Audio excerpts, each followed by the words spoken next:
How's it going, everyone? Before we get into this video, I just want to say, hope you guys had a good Thanksgiving. If you do celebrate it, hope you had a great time with your friends and family. I saw a comment in the video we uploaded yesterday previewing the Callisto Protocol where somebody was like, bro, take a break and spend time with your family or something to that effect. We had that video done on Wednesday and scheduled it for yesterday. We took yesterday off, but I was looking at comments.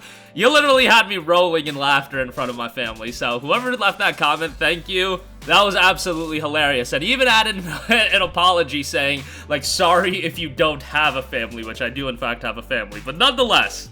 Again, hope you guys had a great Thanksgiving, and hopefully you ate some good food. But first of all, want to talk about Call of Duty Modern Warfare 2. It is being reported that there will be a free multiplayer weekend, which that's not too surprising at all. We'll talk about that. A lot of talk about the PlayStation 6 coming in 2028. Sony is hinting at that. I feel like this took social media by storm when, you know, it's 2028. A lot of people can't get PS5s, but we'll talk about it. And we have an update on sales numbers for Nier Automata and Nier Replicant. We'll talk that at the end of this video. But Call of Duty Modern Warfare 2 free weekend potentially will be kicking off next month. This is coming from Tom Henderson via Insider Gaming, who writes that he has seen and heard from sources that Activision plans to kick off the first free multiplayer weekend for Modern Warfare 2 on December 15th, a little more than 3 weeks from now. It has been said that the game's Season 1 mid-season update will release a day prior to that on December the 14th, and the multiplayer weekend will run through December the 19th. So this is something that I feel like multiplayer games should just do. Have free weekends, let people try out the game, see if they like it.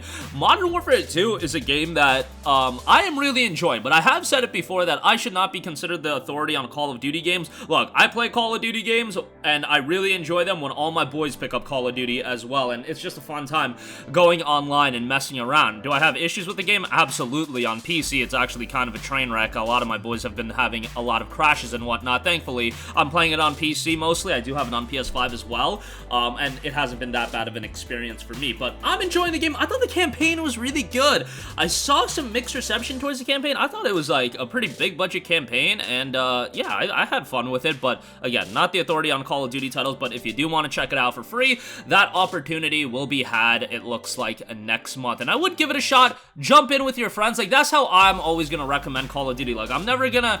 My days of trying to play competitive in gaming is well behind me. Like 2009 with like BlazBlue Calamity Trigger, that was the peak of my, you know, competitive gaming. These days, I just like to play games for, you know, just for fun, and MW2 offers me quite a bit of fun. Even if the game itself isn't, perfect, the social aspect of it I find very enjoyable, and that's how I'm always gonna see Call of Duty these days. And I'm having fun with it. A lot of content. I'm not a big fan of like there being season passes and battle passes. I should say battle passes for games you pay $70 for, but you know, them's the breaks on that, I guess.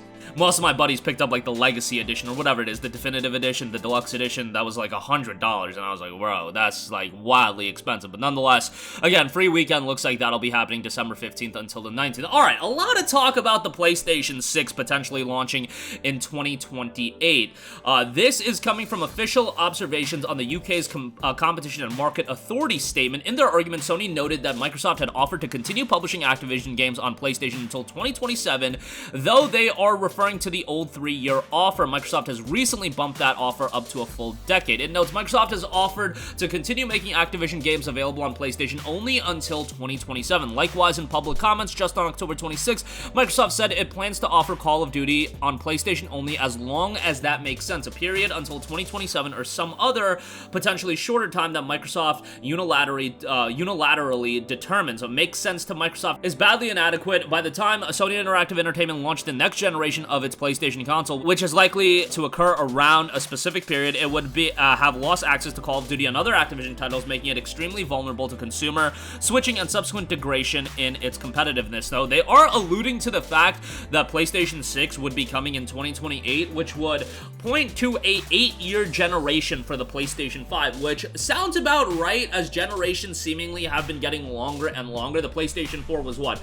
2013 until 2020, PS5, excuse me, being 2020 until 2028. Yeah, that makes a lot of sense, but let's get PS5s in the hands of everyone before we talk about PlayStation 6. I just saw this making the rounds everywhere on social media, so I thought I would point it out, but that is so far away that come 2028, who knows? Another, global disaster could happen and things could get moved to 2032. So we'll talk more about that as we get closer to it. Hopefully, we're still making content by then. But nonetheless, PS6 potentially 2028. Lastly, I do want to know Nier Automata shipments and digital sales have topped 7 million copies, while Nier Replicant has topped 1.5 million with the remaster. That's Nier Replicant version, 1.22474487. That is an incredibly successful number for Nier, and Nier has kind of become a franchise that Square Enix can really rely on. I mean, Square Enix has tried to launch a lot of new IPs. They even established a studio, Tokyo RPG Factory, that was creating these games that weren't really clicking. Nier, on the other hand, like Nier back in 2010, it did not do gangbuster numbers on PlayStation 3 and Xbox 360, but Automata, I feel like, really elevated the franchise. And hey, 1.5 million units for Nier Replicant, not a bad number at all for what is a remaster, what is a game that I believe launched at $60, I believe. It was either 50 or 60, but it was a premier price point, and Nier Automata has been out for what, a little over 5 years, 5.5 years or so. It came out early 2017, so it's topping 7 million. Nothing to scoff at all there, and again, I hope we see more content coming out of the Nier franchise. I know that narratively it's confusing to a lot of people, but if you actually play both titles, it comes together really nicely. It tackles a lot of interesting thematics. And I know a lot of people do lean on Automata from a gameplay standpoint, but Replicant's gameplay is pretty decent as well. And guys, the soundtracks to these games, like Square Enix JRPGs generally have really good soundtracks, but Nier soundtrack is on another level. I mentioned it before, but I literally have Nier music on my phone that I listen to at the gym. Like, Nier is just amazing from a soundtrack standpoint, and again, narratively it's pretty good, albeit a little confusing at times. I would play both games, and these days you could probably find Replicant for like 20 bucks, and you can easily find Automata for $20. You can make the argument, hey, Automata should be cheaper since it's 5.5 years old, but it's one of those games that has held up in value quite a bit, so, it's worth $20. Just trust me on that. And again, great soundtracks across both of those titles. But that is going to do it for me. Again, it looks like Call of Duty Modern Warfare 2 will be having a free multiplayer weekend kicking off next month, so if you have yet to play the game, if you don't want to drop to $70 or $55 at Walmart, try out the multiplayer, jump in with some friends, don't take it too seriously, don't try to rage at it all too much. Guys, I've had 1 in 23 games. It's fine if you do poorly in a couple games, but nonetheless, that'll look to be happening next month along with a mid-season update. PlayStation 6 could potentially be launching in 2028, and Nier Automata has sold 7 million, while Replicant has topped at 1.5 million. That's going to do it for me. Sound off with all of your thoughts in the comment section down below. Thank you for watching, and goodbye.